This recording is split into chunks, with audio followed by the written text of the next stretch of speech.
بعد فأعوذ بالله من الشيطان الرجيم. بسم الله الرحمن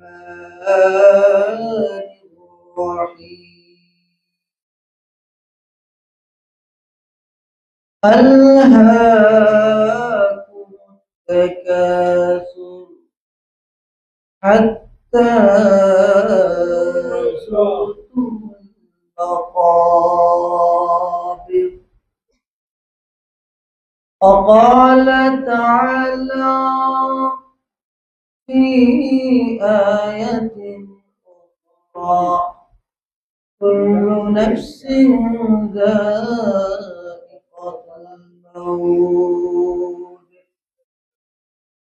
وقال رسول الله صلى الله عليه وسلم: أكثروا ذكر هذه اللذة الموت، أو كما قال عليه الصلاة والسلام.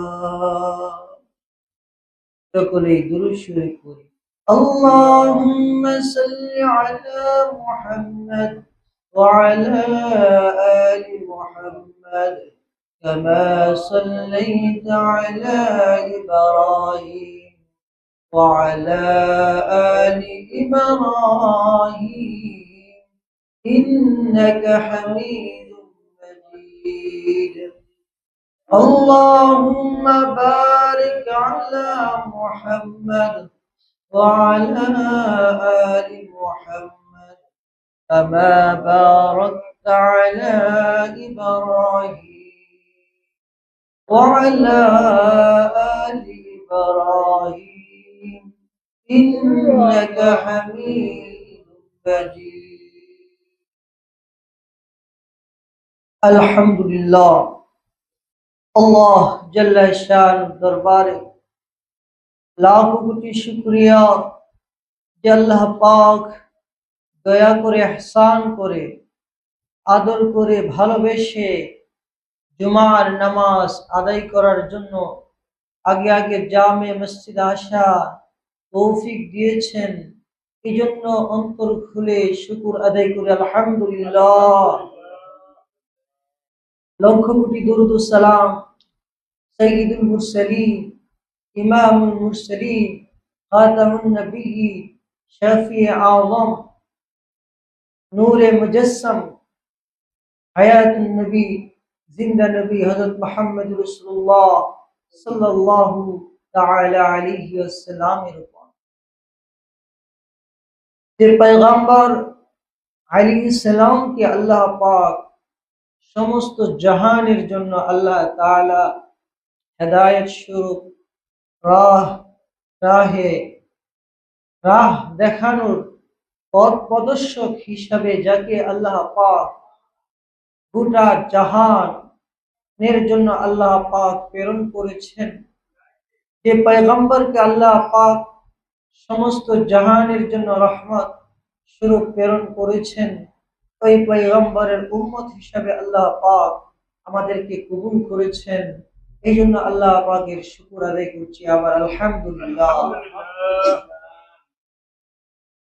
আমরা গত সপ্তাহে আলোচনা করেছিলাম, মৃত্যু নিয়ে আমাদের আলোচনা চলতেছে।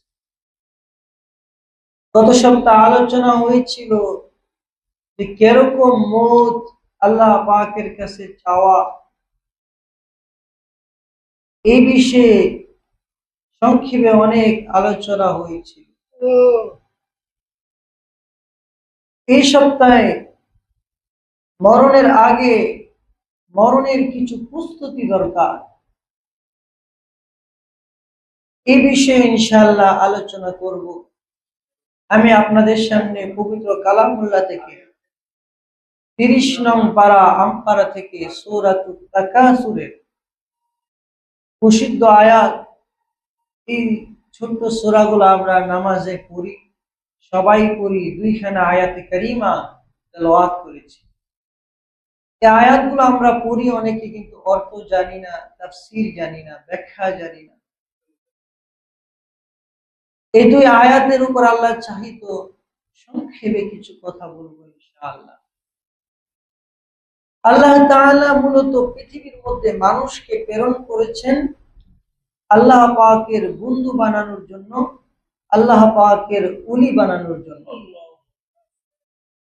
দুনিয়াতে আল্লাহ পাক মানুষকে প্রেরণ করেছেন, যে প্রেরণ করার কারণ হলো, মূল উদ্দেশ্য হলো কিভাবে সে আল্লাহ পাকের বন্ধু হয়। এটাকে আরবিতে বলা হয় ওলি, আর এর বহু বছর হলো আউলিয়া। ওলি মানে একজন বন্ধু, আউলিয়া মানে অনেক বন্ধু। আল্লাহ পাক মূলত আমাদেরকে পৃথিবীতে প্রেরণ করেছেন আল্লাহ পাকের ওলি আউলিয়া হওয়ার জন্য, আল্লাহ পাকের বন্ধু হওয়ার জন্য। এর মাঝে আল্লাহ পাক দুনিয়াতে অনেক কাজ কর্ম আল্লাহ তাআলা জড়িয়ে দিয়েছেন।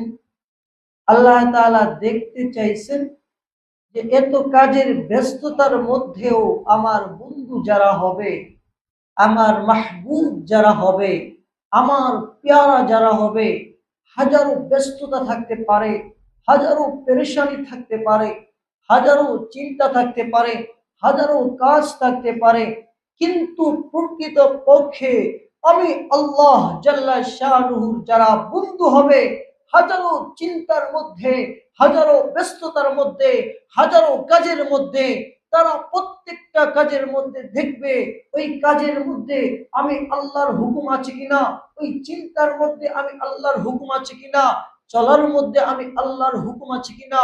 হা হা হা, শুধু আমি আল্লাহ পাকের হুকুম দেখলেই চলবে না, ওই কাজের মধ্যে আমার প্রিয় হাবিব মুহাম্মদুর রাসূলুল্লাহ সাল্লাল্লাহু আলাইহি সাল্লামের তরিকা আছে কিনা।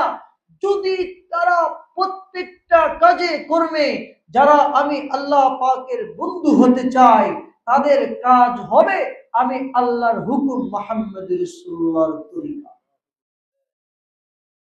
এই দুই কাজ যারা করবে, যেই কাজ করবে, চাই এই কাজ তার ব্যবসা হোক, ব্যবসার মধ্যে আমি আল্লাহ কি হুকুম করেছি, আহাল্লাল্লাহুল বাই'a ওয়া হাররামার রিবা, আমি আল্লাহ ব্যবসাকে হালাল করেছি, আমার পয়গম্বর ব্যবসা করেছেন, কিভাবে করেছেন ওই তরিকায় ব্যবসা করবে, তো তার হাসর হবে পয়গম্বরের সাথে।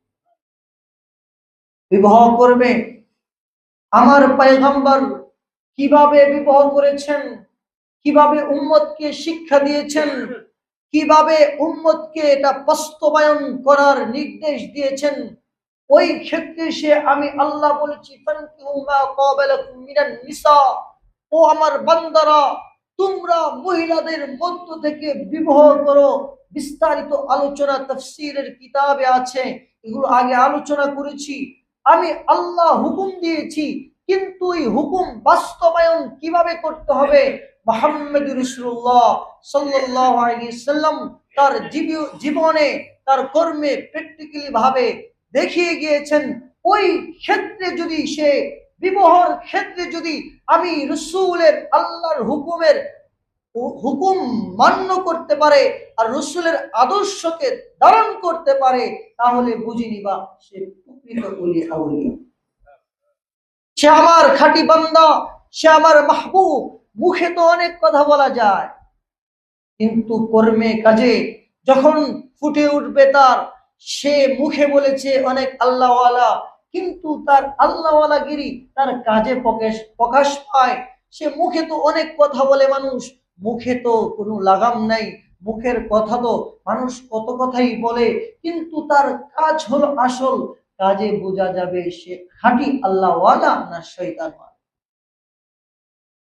এই জন্য আমি আল্লাহ পাক দুনিয়াতে আমার যত বান্দা বান্দীদেরকে প্রেরণ করেছি, সবাইকে কি জন্য প্রেরণ করেছি, আমার বন্ধু হওয়ার জন্য। তাল্লুক মা আল্লাহ, এটাকে আরবিতে বলা হয় তাসাউফের লাইনে, এটাকে মারিফাতের লাইনে বলা হয় তাল্লুক মা আল্লাহ, নিসবত মা আল্লাহ, অর্থাৎ আল্লাহ তাআলার সাথে সম্পর্ক হয়ে যাওয়া, আল্লাহ পাক আমাদেরকে এই দুনিয়াতে প্রেরণ করেছেন আল্লাহর সাথে সম্পর্ক কায়েম করার জন্য। আল্লাহর সাথে সম্পর্ক কায়েম করতে হলে মাধ্যম লাগবে, তরিকা লাগবে। তরিকা দিয়েছেন মুহাম্মাদুর রাসূলুল্লাহ সাল্লাল্লাহু আলাইহি সাল্লাম। কেউ যদি বলে আমি আল্লাহর সাথে সম্পর্ক করতে চাই কিন্তু মুহাম্মাদুর রাসূলুল্লাহকে মানি না, সে আল্লাহকে পাবে না। যেরকম ইহুদি খ্রিস্টান, তারা বলে আমরা আল্লাহ মানি কিন্তু মুহাম্মদকে নবী মানি না, নাউজুবিল্লাহ। তারা আল্লাহ পাবে না। মুহাম্মদুর রাসূলুল্লাহ ছাড়া আল্লাহকে পাওয়া যাবে না। আল্লাহ কোরআনেই বলেছেন মাইয়ুতিল্লাহা ওয়া রাসূলা কুল ইন কুনতুম তুহিব্বুনাল্লাহ ফাত্তাবিউনি ইউহিব্বুকুমুল্লাহ। ও দুনিয়ার সমস্ত মানুষেরা, ইহুদি হও, খ্রিস্টান হও, নাসারা হও, মুসলিম হও, যে যেই ধর্মেরই হও না কেন, যার হৃদয়ে আমি আল্লাহ পাকের ভালোবাসার তামান্না খুঁজে, সেজন্য মুহাম্মদুর রাসূলুল্লাহ সাল্লাল্লাহু আলাইহি সাল্লামের অনুসরণ করে। তাহলে আল্লাহ পাককে ভালোবাসতে হলে কার অনুসরণ দরকার? মুহাম্মদুর রাসূলুল্লাহ সাল্লাল্লাহু আলাইহি সাল্লামের অনুসরণ দরকার।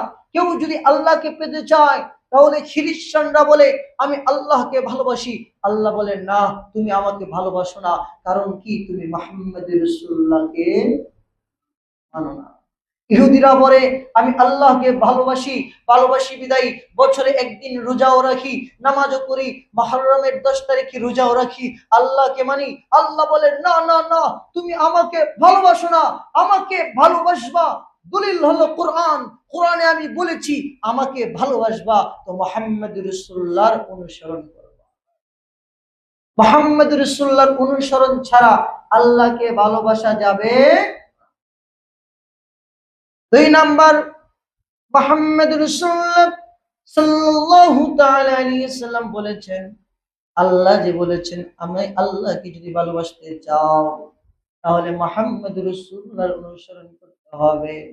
মুহাম্মদুর রাসূলুল্লাহ, আমি বললাম যে ব্যক্তি আমার সুন্নতকে ভালোবাসবে, আমার সুন্নতকে অনুসরণ করবে, আমি রাসূল ঘোষণা দিয়ে দিলাম আমি রাসূলও তাকে ভালোবাসবো।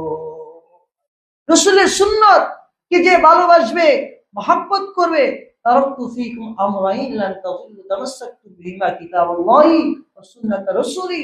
আমি দুইটা জিনিস তোমাদের কাছে রেখে গেলাম, একটা হলো আল্লাহর কিতাব আর একটা হলো আমি রাসূলের সুন্নাহ। এই সুন্নাহ যারা ধরবা তারা কখনো পথভ্রষ্ট হইবা না, কখনো গোমরাহ হইবা না। সুন্নত আবার দুই প্রকার, সুন্নতে হুদা, সুন্নতে গায়রে হুদা। সুন্নতে গায়রে হুদা যেটা, এটা অনুসরণীয় না। সুন্নতে হুদা যেটা, গায়রে হুদার 17টা প্রকার আছে, আর হুদার মধ্যে 7টা প্রকার, ফরজ, ওয়াজিব, সুন্নাত, হারাম, মাকরুহ, মুবাহ, তানজিহ। এগুলো হলো সুন্নতে হুদার প্রকার। সুন্নতে গায়রে হুদা যেগুলো, এগুলো অনেক প্রকার, 17টা প্রকার আছে। এগুলো বিস্তারিত আলোচনা করতে গেলে অনেক সময় লাগবে। সুন্নতে গায়রে হুদা যেটা, এটা সওয়াবের কাজও না, গুনার কাজও না। তো আল্লাহ তাআলা মূলত আমাদেরকে দুনিয়াতে প্রেরণ করেছেন কিসের জন্য? আল্লাহ তাআলার বন্ধু হওয়ার জন্য। বন্ধু হইতে হইলে ইবাদত করতে হবে। আল্লাহ তাআলা বন্ধু হওয়ার জন্য আমাদেরকে কি পৃথিবীতে প্রেরণ করেছে। বন্ধু হইতে হইলে কয়টা কাজ করতে হবে? 2টা কাজ। আল্লাহর হুকুম মানতে হবে, কার তরিকায়? মুহাম্মদুর রাসূলুল্লাহ সাল্লাল্লাহু আলাইহি সাল্লামের তরিকা মানতে হবে। যারা আল্লাহ পাকের বন্ধু হয়ে যায়, এদের মধ্যে কেউ কেউ ইবাদত করতে করতে বেশি ইবাদত, এত ইবাদত করেছে, ইবাদত করতে করতে আল্লাহ পাকের বন্ধু হয়ে যায়। আল্লাহ পাকের বন্ধু হওয়ার জন্য আলেম শর্ত না। আল্লাহ তাআলার বন্ধু হওয়ার জন্য কি শর্ত না? আলেম শর্ত না।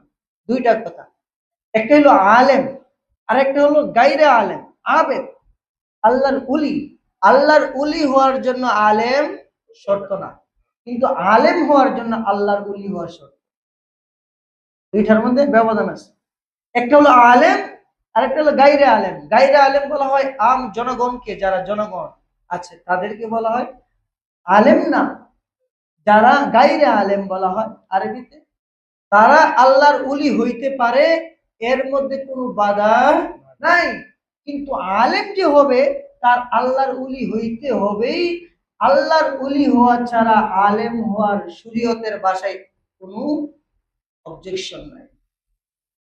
কিতাব দাওরা পর্যন্ত পড়ছে, নাম কেউস্তে বলে মৌলানা, হ্যাঁ হয়ে গেছে, কিন্তু প্রকৃতপক্ষে আলেমের সংখ্যা অনুযায়ী যদি আলেম হইতে চায়, দাওরা পড়বে তো উলি হবে, আলেম হবে, এছাড়া সে আলেম হইতে পারবে না। এই জন্য মুফতি সুফি সাহেব রহমাতুল্লাহ আলাইহি বলছিলেন যে করাচিতে আমার এই নিউ টাউনে মাদ্রাসায় দাওরা পড়বে তো ছাত্র আল্লাহর উলি হইয়া বের হবে, উলিও হবে, আলেমও হবে। এই জন্য দারুল উলুম দেওবন্দ মাদ্রাসা থেকে যখন আল্লাহ পাকের বান্দারা যখন দাওরা হাদিস পাশ করত, সর্বপ্রথম কাসেম নানতুবি রহমাতুল্লাহ আলাইহি যখন পাগড়ি পরাইতেন, ইয়াকুব নানতুবি রহমাতুল্লাহ আলাইহির অন্তরে একটা সন্দেহ আছে, প্রকাশ করে নাই। দাওরা ফারেক হয়েছে, তাদেরকে পাগড়ি দিয়ে দিছে, পাগড়ি দেওয়া এটা তো ঠিক না, এটা তার ইয়াকুব নানতুবি রহমাতুল্লাহ আলাইহির অন্তরে খেয়াল আসে। তো এদেরকে দাওরা ফারেক হওয়ার পরে দেওবন্দের বাজারে বিভিন্ন কাজের তত্ত্বাবধানে দেওয়া হয়েছে। এর আগে যখন তাদেরকে পাগড়ি দেওয়া হবে, পাগড়ি দেওয়ার পরে পাগড়ি যখন পরাবে, সব ছাত্ররা কান্নায় ভেঙে পড়ছে। ইয়াকুব নানতুবি রহমাতুল্লাহ আলাইহি বলে, ও ছাত্র বন্ধুরা তোমরা কান্দো কেন? বলে, হুজুর এই পাগড়ি যে মাথায় পরায়া দিতেছে, এই পাগড়ি কিন্তু সাধারণ কোনো পাগড়ি না, এই পাগড়ি যে আমি আল্লাহর ওলি হইলাম এর পাগড়ি, এই পাগড়ি আমি আলেম হইলাম এর পাগড়ি। এখন যে আমি বাইরে বের হয়ে যাব, আমার জবান হেফাজতে রাখতে হবে, আমার চোখ হেফাজত রাখতে হবে। মানুষ আমাকে দলিল বানাবে, আমার দ্বারা যদি একটা গুনাহ হয়ে যায় মানুষ এটাকে উদাহরণস্বরূপ পেশ করবে। এই জন্য আমরা ভয়ে কাঁদতেছি। ইয়াকুব নানতুবি রহমাতুল্লাহ আলাইহি এখন মনে মনে বলতেছে, কাসেম নানতুবি যে পাগড়ি দিছে সেটি কি আছে, ঠিকই আছে, পাগড়ি দিছে, পাগড়ির অহংকার তাদের ভিতরে ঢুকে নাই। তারা চিন্তা করতেছে পাগড়ির মাকাম কিভাবে রাখবে। এক বছর যখন দারুল উলুম দেওবন্দের বাজারে বিভিন্ন সেক্টরে আলেমরা কাজ করলো, প্রতি বছরে ফারেক হয় একটা সময়, রমজানের আগ মুহূর্তে হাজার হাজার ছাত্ররা মাওলানা ফারেক হয়, তখন আগামী বছর আবার মানুষ এসে সিরিয়াল ধরছে যে আমাকে একটা আলেম পাগড়িওয়ালা লোক দেন, কারণ তাদের এত আমানতদার বিশ্বস্ততা, তারা ব্যবসায় যাওয়ার পরে আমার ব্যবসার উন্নতি শুরু হয়। তো এই যে যেটা বলতেছিলাম, ইবাদত করার মাধ্যমে আলেম হওয়ার জন্য উলি শর্ত, কিন্তু উলি হওয়ার জন্য আলেম শর্ত না, দুইটা কথা ব্যবধান আছে। আর উলি সবাই হতে পারবে, উলির মাকাম ইবাদত কইরা কইরা ইবাদত করে করে উলি হবে। উলিদের মধ্যে এরকম মাকাম হয়ে যায়, একটা মাকাম আছে মুস্তাজাবুদ দাওয়া, মাকামটার নাম কি? মুস্তাজাবুদ দাওয়া। এর অর্থ হইল আল্লাহর কাছে যা দোয়া করে আল্লাহ তাই কবুল করে। সুবহানাল্লাহ।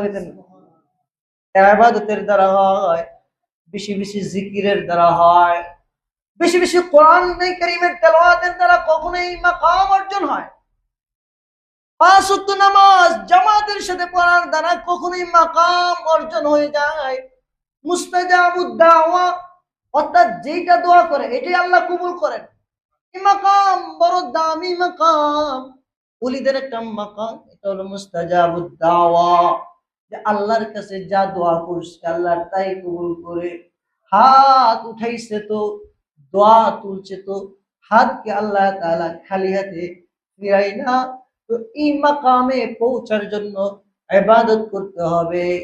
যে যত বেশি ইবাদত করবে, যে যত বন্দেগী করবে, তার মাকাম তত উপরে পৌঁছবে।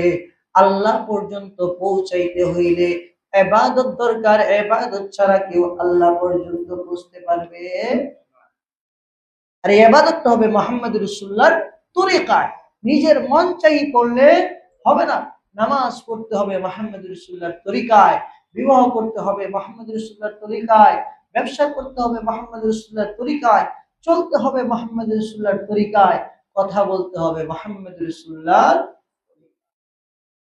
তাহলে এগুলো আমার ইবাদত, এগুলো আমার ইবাদত, এগুলো করলে সব হবে, আমার মাকাম বাড়বে। ওলি হওয়ার জন্য ফরজ ইবাদতের পাশাপাশি নফল ইবাদত বেশি বেশি করতে হয়। ফরজ ইবাদত তো করবেই, প্রতিদিন নফল নামাজ পড়বে, জিকির করবে, ফজরের পর মাগরিবের পর জিকির করবে, জিকিরের জরব লাগাবে, জিকিরের জরব লাগাইতে লাগাইতে কলমটা এরকম হবে, চলবে তো কলবের মধ্যে আল্লাহর জিকির থাকবে। কার জিকির থাকবে? ব্যবসা করবে, কলবে কার জিকির থাকবে? 24 ঘন্টা তার কলবের মধ্যে আল্লাহ পাকের জিকির থাকবে। এই মাকাম যখন তার অর্জন হয়ে যায়, তখন সে মুস্তাজাবুদ দাওয়া হয়ে যায়। যেই দোয়া আল্লাহর কাছে করে, আমার আল্লাহ দোয়া কবুল করে নেয়। যেই দোয়াই আল্লাহর কাছে করে, আল্লাহ তাআলা কবুল করে নেয়। কিতাবের মধ্যে ঘটনা দেখছে, এক ইমাম সাহেব, মসজিদের ইমাম, রাত্রিবেলা তো ইমাম মসজিদের মহল্লা থেকে তো খাবার আসে ইমামের জন্য, খাবার আসছে, খাবার খাবে। মহল্লার খাবার তো আর সবাই এক দেয় না, সবাইকে এক খাবার দেয়? কেউ আছে 1 মাস আগে থেকে প্রস্তুতি নেই, হুজুর আল্লাহওয়ালা, হুজুর আসবে, হুজুরে 1 মাসে একদিন খাও, ভালো করে খাওয়াই তুই, কারণ এরা খাওয়াইলে সব আখরাতে খাওয়া যাবে। আর কেউ আছে হুজুরে খাওয়া নাইলো, খাওয়ান দিত না, এদেরকে আল্লাহ দেও না। এই যে প্রস্তুতি নিয়ে রাখছে, সবার খাওয়ান এক হয় না। ইমাম সাহেবের খাওয়ান বাড়াইছে, এসার সময় মসজিদে খাবারের বাটি দিয়ে গেছে, খাবারের বাটি টানে আলেমদের সাথে সম্পর্ক করা, এটা অনেক বড় সওয়াব। দারুল উলুম দেওবন্দের একটা ঘটনা মনে রেখেছে। মাদ্রাসার মধ্যে আগের দিন রোজিং ছিল, আপনাদের এলাকায় জানি না, আগে এরকম মাদ্রাসা থাকলে রোজিং ছিল। রোজিং বাড়িতে কি করতো? খাবার খাইতো, ছাত্রদেরকে রোজিং দিয়ে দিত, আশেপাশে যাও, বাড়িতে গিয়ে খাবার খাইবা। আশেপাশের বাড়িগুলোতে খাবার খাইতো। এই রোজিং মাস্টার খাবার খাওয়ায় মাদ্রাসার পোলাপান, তো ছোট বাচ্চারা অনেক সময় একটু দুষ্ট থাকে, এটা সবারই পোলাপান, আমাদের পোলাপানও দুষ্ট, সে যে তা না, সবাই একটু দুষ্টামি করে ছোটবেলা। তো একটা এশারের সময় খানা আনবো, মাদ্রাসায় খানা নিয়ে আসবেন রোজিং, রোজিংওয়ালা। একটা করতেছে গাদাটা মনে খাওয়ান নিয়ে আয় না কেন, দুই ছাত্র একটা আর গাদাটা অন্য খানা নিয়ে আয় না কেন, গাদাটার কি হইলো? তো খানা নিয়ে যখন রোজিং মাস্টার আসছে, আরেক ছাত্র ওই যে দুষ্ট হয় না, একটা দুষ্ট, আপনার তো গাদা কইছে, গাদাটা অনেক খাওয়ান নিয়ে আয় না, হ্যাঁ আমি খানা খাওয়াই, আমার গাদা খাওয়ান বন্ধ করা। রাগ পেরা খানা নিয়ে বাড়িতে চলে গেছে, ঘুমাইছে। দেখে কিয়ামতের ময়দান কায়েম হয়ে গেছে, হাসরের ময়দান কায়েম হয়ে গেছে। কিছু মানুষ জান্নাতে যাচ্ছে, কিছু মানুষ জাহান্নামে যাচ্ছে। ওই যে বলছিল গাদা, আল্লাহর কি ফয়সালা, ওই লোকটাও জাহান্নামের দিকে যাইতেছে। ওই যে ছাত্ররা বলছিল গাদাটা জাহান্নামে যাইতেছে, ওই ছাত্ররাদেরকে আল্লাহ তাআলা বললেন, যাও যাও তোমরা জান্নাতে চলে যাও। ওই মুহূর্তে ওই ছাত্ররা চায় দেখে ওই লোকটা জাহান্নামে যাইতেছে, আর বলছে কিরে, এটা না আমরা ওই গাদাটা খাওন যে খাওয়াইতেছে, হ আর এটা দর তাড়াতাড়ি জান্নাতে আন। এইসবের বয়ান আগে করছিলাম, আকীদার বিষয়ে তাফসীরে বিস্তারিত আলোচনা করছিলাম। দেন এখন সঙ্গে বলতেছি, এই যে বললেন, এরপরে গিয়ে আটকাইলেন, আটকানোর পরে আল্লাহ বলে, ব্যাপার কি, এরা আটকাইছ কেন? আল্লাহ এরা জান্নাত দিতে হইব, জান্নাত না দিলে আমরা জান্নাতে যাব না। আল্লাহর কাছে যখন এই প্রস্তাব করে, আল্লাহ বলে ঠিক আছে যা। এই মুহূর্তে তার ঘুম ভেঙে গেছে, দইরা রাত্রে উইটা আবার খাবার লয়েছে, বাবা গাদা কো আর গুড়া কো বেড়া কো, খাবার খা, তোদের খাবার কোনোদিন বন্ধ হবে না। এই যে আল্লাহ বলা হইলে ওনাদের বাড়ি টানলে লাভ আছে, মাপ পাওয়া যায়, উসিলা হয়ে যায় নাজাতের। ওই যে বলতেছিলাম ইমাম সাহেবের জন্য বাত আনছে এখানে, আর মুস্তাজাবুদ দাওয়া, আল্লাহর ওলি মসজিদে এশারের পরে আয়েশা হাজির হয়ে গেছে, সুবহানাল্লাহ, হাজির হয়ে গেছে, নামাজ পড়ছে। উনি ইমাম সাহেব, তো ইমাম সাহেব দিকে চিনছে আল্লাহওয়ালা, ডাক দিছে, আরে বসেন কিছু খায়ালন, বসেন কিছু খাবার খায়ালন। খাবারের বাড়ি খুলছে, খাবারে তো ভালো না, ওই এইটা খাবার খাই না, বিরিয়ানি মিলে খাইলাম বলে, তাই খাবার কি করি না, তাই না বিরিয়ানি মিলে খাইলাম।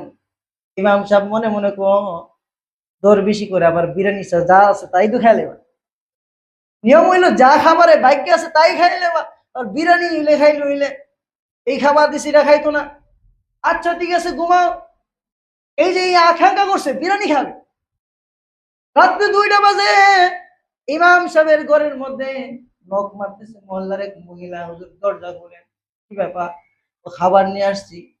ও খাবার কি খাবার আনছো? খুইলা দেখে বিরিয়ানি। সুবহানাল্লাহ বলতেন না? বিরিয়ানি বলে ব্যাপার কি, বিরিয়ানি কেন আনছো?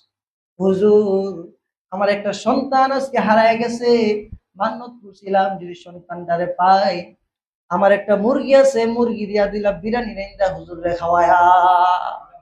এই যে নিয়ত মানত করছি, এই যে মানত করার পরে পরে কিছুক্ষণ পরে সন্তানটারে পায় এসে আর দেরি করছি না, রাত্রি নিয়ে করছি। ইমাম সাহেব এটা তো আমার লেগে না, ওই যে মুস্তাজাবুদ দাওয়া দোয়া করছে, এটা খাই না বিরিয়ানি খাই। আল্লাহ তাআলা তার দোয়া কবুল করার জন্য রাত্রিবেলায় মহিলারে বিরিয়ানি দিয়ে পাঠিয়ে দিছে। যে মুস্তাজাবুদ দাওয়া হয়ে যায় ইবাদত করতে করতে করতে করতে। ইমাম তাইমি রহমাতুল্লাহ আলাইহি তার কিতাবে আরেকটা ঘটনা লিখছে। দেখ আল্লাহওয়ালা হজে যাইতেছেন, তো হাইটা হাইটা হজ করতেছেন, মরুভূমির মধ্যে কোনো সোয়ার নাই, হাইটা হাইটা হজ করতেছেন। আর সাথে আরেক আল্লাহওয়ালা যাইতেছে ঘোড়ার উপর সোয়ার হইয়া। ওই আল্লাহওয়ালার দেখে মায়া লাগছে, হ্যাঁ সে হাইটা হাইটা হজ করতেছে, সময় দেখলেন দৌড়লেন। আগের দিন সময় মাপা যাইতো, মানুষের মেধা দিয়ে এটা আন্দাজ করতে পারত সে তো যদি হাইটা যায় সে হজ করতে পারবে না। তো ওই লোকটা ঘুরাই দিয়া চইলা সামনে এক বাজারে চইলা গেছে। বাজারে যাওয়ার পরে চিন্তা করলেন আমার যে সম্পদ আছে এগুলো আমি বিক্রি করে তার একটা ঘোড়া হাদিয়া দিয়ে দিই। তুই আল্লাহওয়ালা আসলেন, বলেন ভাই আপনি যদি পায়ে হাইটা হাইটা সবর করেন তাহলে হজ পাইবেন না, আমার সম্পদ গুলো বিক্রি করে আপনাকে একটা ঘোড়া আমি হাদিয়া দিলাম, আপনি এই ঘোড়াটা হাদিয়া নিয়ে নেন, হাদিয়া নিয়ে আপনিও আমার সাথে চলেন। ওই পায়ে হাঁটনেওয়ালা আল্লাহর ওলি ডাক দা বলতেছে তুমি কি আমারে গরিব মনে করতেছো নাকি? সুবহানাল্লাহ। আরে তুমি কি আমারে গরিব মনে করতেছো নি? আমি তো পায়ে হাঁটা ওয়াজ করতেছি, ওই যে আমাদের আকাবিরদের সহবত অর্জন করার জন্য, সব বেশি পাওয়ার লেগা। ঘোড়া তো আছে, হাত তুলছে আল্লাহ আমারে অপমান করতেছে, আল্লাহ দেন আর দৌ টাকা দৌ। হাত তুলছে তো হাত খুইলা দেখে হাতের মধ্যে দিনারের বান্ডিল। এই যে দোয়া করছে, তো দোয়া কবুল হয়ে গেছে। আল্লাহ তাআলা সাথে সাথে দিনারের বান্ডিল আসমান থেকে পাঠিয়ে দিছে। এই যে দেখো তুমি আমারে গরিব মনে করছো, আমি তো গরিব মাওলার ইবাদত করি না, আমি তো হজে যাইতেছি এই কারণে যে হাইটা যাইলে সব বেশি হবে, এই জন্য আমি হাইটা যাইতেছি। এটাই বলে মুস্তাজাবুদ দাওয়া। এবং আল্লাহ রাসূল একজন সাহাবী ছিলেন আবু হুরায়রা রাদিয়াল্লাহু তাআলা আনহু, যিনি 20-22 বছর আল্লাহ মেহমানদারি করছে, আল্লাহ খাওয়াইছে। সুবহানাল্লাহ। আল্লাহ তাআলা আবু হুরায়রা খাওয়াইছে, আল্লাহ রসুলের বরকত। আল্লাহ রসুলের একটা খেজুরের গাছটি আবু হুরায়রা দিয়েছিল। আসহাবে সুফা আল্লাহ রসুলের মাদ্রাসার ছাত্র আবু হুরায়রা ছিল, গরিব ছিল। আল্লাহ রসুল একটা খেজুরের টুকলা আবু হুরায়রা দিছে। আল্লাহ রসুল এই খেজুরের টুকলাটা পায় আবু হুরায়রার সাথে রাখতো, যখনই খিদা লাগতো এখান থেকে খেজুর বাইর করে খাইতো, পেট ভরে যেত। মেহমান আসতো এই খেজুরটা বাইর করে খাওয়াইতো, আবার পুষরে গুনতো, আবার খেজুর দিয়া ভরপুর হয়ে যাইত। এরকম ভাবে আবু বকর উসমান উমর পর্যন্ত খাইছে। উসমান রাদিয়াল্লাহু তাআলা আনহু যেদিন ইন্তেকাল করছে, ওই খেজুরের টুকলাটা হারিয়ে গেছে। আবু হুরায়রা এদিন কাঁদতেছিল, বলছে ইন্নাসি গুম্মান, আর আজকে মানুষের জন্য একটা পেরেশানির দিন, আর আমার জন্য গুম্মানে, আমার জন্য 2টা পেরেশান। একটা হলো তো উসমান মারা গেছে, শহীদ হয়ে গেছে, আর একটা হলো আল্লাহ রসুল আমাকে যে খেজুরের তুলিটা দিছিল, এই খেজুরের তুলিটা আমি খেজুর খাইতাম, এই খেজুরের তুলিটাও আজকে হারায় গেছে। উসমান রাদিয়াল্লাহু তাআলা শহীদের দিন দৌড়াদৌড়ি করছে পেরেশানিতে, খেজুরের তুলিটা কই পড়ে গেছে, খুঁজা আর পাই নাই। আল্লাহ তাআলা খাওয়াইছে, বলে মুস্তাজাবুদ দাওয়া। ইবাদত করতে করতে এরকম মাকাম হইছে যে আল্লাহ তাআলা তাদেরকে খাওয়ানোর জিম্মাদারি আল্লাহ নিয়ে নিছে। দোয়া করছে তো আল্লাহ দোয়া কবুল করে নিছে। এই মাকাম ইবাদতের মাধ্যমে হয়। আর এই ইবাদত করতে হবে মরণের আগে। আমি যে সূরা পড়েছি, সূরার মধ্যে আল্লাহ তাআলা বলেন আল্লাহকুমুত তাকাসুর, প্রাচুর্যের লোভ তোমাদেরকে গ্রাস করে রেখেছে, দুনিয়ার লোভ তোমাদেরকে গ্রাস করে রেখেছে। তাফসীর ইবনে কাসিরের মধ্যে আল্লামা ইবনে কাসির রাহমাতুল্লাহি আলাইহি আল্লাহকুমুত তাকাসুরের ব্যাখ্যা করতে যে উনি বলেন যে দুনিয়ার মধ্যে মানুষ তিনটা জিনিস নিয়ে দুনিয়ার মধ্যে মানুষ আসে। এই তিনটা জিনিসের মধ্যে একটা জিনিস শুধু মানুষ নিয়ে যায়, একটা হলো ধন সম্পদ, আর একটা হলো আত্মীয় স্বজন, আর একটা হলো নেক আমল। ধন সম্পদ আত্মীয় স্বজন যখন মানুষ কবরে চলে যায়, কবরের ভিতরে যখন রাইখা ধন সম্পদ আত্মীয় স্বজন চলে যায়, আর তার শুধু নেক আমলটা তার সাথে কবরে যায়। নেক আমলটা তার কবরে যাবে। অনেকে আবার এটা প্রশ্ন করে নেক আমল আল্লাহ রসুল দিত না। হ্যাঁ, রসুল যাবে। নেক আমলটা করছে কার তরিকায়? রসুলের তরিকায়। রসুলের তরিকায় করছে দেখি তো নেক, নাইলে তো নেক হইতো না। নেক আমল তার সাথে যাবে, মানে রসুলের তরিকা সহ আমল তার সাথে যাবে। এই যে ইবনে কাসির রাহমাতুল্লাহি আলাইহি বলেন দুনিয়ার মধ্যে এই জিনিসটা শুধু তোমার যাবে, তোমার উপকার আসবে। যা খাইলা, যা কি করলাম, খাইলা, যা দান করলাম, এটাই তোমার উপকার। আর যারাই খাইবা এটা কোনো উপকার আসবে না। মরবা, চোখ বন্ধ করবা, তোমার সন্তানরা এগুলো খাবে। মরার পরে তোমার নামে 1 টাকাও খরচ করবে না, 40-এর দিন খরচ করবে। যদিও করে মানুষ খারাপ বলবে, না করলে মানুষ খারাপ মনে করবে। এই জন্য 40-এর দিন মানুষের দাওয়াত দেওয়া খাওয়ায় ইজ্জত কামানোর জন্য, বাবার জন্য না। এখলাসের সাথে বাবার জন্য খরচ করে এরকম সন্তান খুব কমই আছে। খুশ নিয়ে দেখবেন, আরে বাবার লেগে 2টা ছাগল আনছো, 2টা গরু আনছো কেন? আরে না আনলে মানুষে খারাপ করবো, এত ধন সম্পদ রেখে গেছে, যদি না খাওয়াই মানুষের খারাপ করবো বাবার জন্য। এটা আবার অনেক কথা হয়ে গেছে সমাজে। একটা দেখা যায় যে গুড়ি মারা যায়, এখানে একটা মাসালা পড়লে নেই, মারা যায় তো দেখা যায় সব দুনিয়ার দাওয়াত দেয়, গরিবরা দাওয়াত দেয় না। দুনিয়াদের জন্য খাবার খাওয়া হারাম। ইমাম সাহেবের দাওয়াত দেয়, যত মরণের দাওয়াত আছে এটা সব মসজিদের ইমাম সাহেবরা খাওয়া। আরে এই গরিবেরা খাওয়ান, এই তো ইমাম সাহেবের খাওয়ান না, ইমাম সাহেবের ভালো খাবার খাওয়ান। হ্যাঁ, ইমাম সাহেব দোয়া করবে, মৃত্যুর জন্য দোয়া করবে, খানা দোয়া করে খানা খাওয়া না যায় সুপার কিতাব। এবং মৃত্যুর জন্য দোয়া করে যে ইমাম টাকা আনে এটাও হারাম। সুদ যেরকম হারাম, এটাও হারাম। টাকা দেয় মৃত্যুর জন্য দোয়া করে। আমি যে বাড়িতে যাই, মৃত্যুর জন্য দোয়া করলে টাকা দিলে নেই না, ধমক দিই। হ্যাঁ, ঘরের উন্নয়নের জন্য, ঘর বানছেন আপনি নতুন, দোয়া করছেন, হুজুরে বলতে পারবে আমার 1000 টাকা দেন, আপনি দুনিয়ার লিগে দোয়া করছেন। গুরু জব দিচ্ছেন কুরবানিতে, হুজুরে বলছে 1000 দিতে হবে। হ্যাঁ দিতে হবে, এটা দুনিয়া, সে বিনিময় নিতেছে, ওইখানে এটা জায়েজ আছে। কিন্তু মৃত্যুর জন্য দোয়া করে টাকা নেওয়া কি নাই? জায়েজ নাই। মৃত্যুর জন্য দোয়া করে খাওয়াও জায়েজ নাই। যে দোয়া করবেন এমনি, খাওয়া ছাড়া দোয়া, খাওয়া খাইলে দোয়া নাই, দোয়া হইলে খাবার নাই। কিন্তু আমাদের সমাজের নিয়ম এরকম হয়েছে, সব ধনী মানুষ যারা আছে, বাপ মা মরছে, গুরু জবকেরা সব ধনীরা খাওয়া সব হবে। ধনীর ঘর তো খাওয়ার অভাবই নাই, বুঝতো তার ঘরে অভাব নাই। গরিব অসহায় যারা আছে তাদেরকে খাওয়ান। মুসলিম ইমাম সাহেব এটা হচ্ছে, হ্যাঁ ইমাম সাহেব যদি জাকাতে মাসরাফে জাকাত, জাকাত খাওয়ার উপযুক্ত হয় তাহলে তাকে দাওয়াত দিতে পারে। ইমাম সাহেব যদি ধনী হয়, এগুলো বললে আবার অনেকে রাগ করে, দাওয়াত দিয়ে বলি খামো না, রাগ করে, হুজুর হুজুর রাখতাম। এগুলো তো জায়েজ না জায়েজের বিষয়, এগুলো জানতে হবে। এই যে আপনি হারামটা নিয়ে খাওয়াইলেন, হুজুরে দোয়া করতেছে, দোয়া কবুল হইতেছে। ওই যে হারাম খাওয়াইলেছেন, দোয়া কবুল হবে কিভাবে? এই যে মাকাম, বেলায়েতের মাকামে পৌঁছার জন্য, মুস্তাজাবুদ দাওয়া হওয়ার জন্য বেশি বেশি কি করতে হবে? ইবাদত করতে হবে। আর ইবাদত করতে হবে রিয়া মুক্ত ইবাদত, আল্লাহকে পাওয়ার জন্য ইবাদত করতে হবে। এই যে আয়াত পড়ছিলাম আল্লাহকুমুত তাকাসুর, আল্লাহ বলেছে প্রাচুর্যের লোভ, দুনিয়ার লোভ তোমাদেরকে ঘিরে রেখেছে কতদিন পর্যন্ত? হাত্তা যুরতুমুল মাকাবির, কবরে আসা পর্যন্ত এই লোভ তোমরা ঘিরে রাখবে। কবরে আসা পর্যন্ত যখন চোখটা বুনবো তখন আর দুনিয়ার সম্পদ সম্পদ করতে না, এগুলো কোনো কাজে আসবে না। কবর পর্যন্তই এইগুলোর কাজ যদি সঠিকভাবে করো তাহলে তো সমস্যা নাই, কিন্তু কবরের তলে আসার পরে এইগুলোর আর কোনো কাজে আসবে না। আর এগুলোর চিন্তা এখানে কবরে আসার আগ পর্যন্ত তোমার থাকবে। কিন্তু আল্লাহ পরবর্তী আয়াতে বলেন, আল্লাহুমুত তাকাতুর হাত্তা যুরতুমুল মাকাবির কাল্লা সাউফা তা'লামুন। কখনো না, উচিরই তোমরা, কাল্লা সাউফা তা'লামুন, উচিরই তোমরা জানবে। আবার আল্লাহ বলে হাত কাল্লা সাউফা তা'লামুন তুম্মা কাল্লা সাউফা তা'লামুন, অতঃপর উচিরই তোমরা জানবে।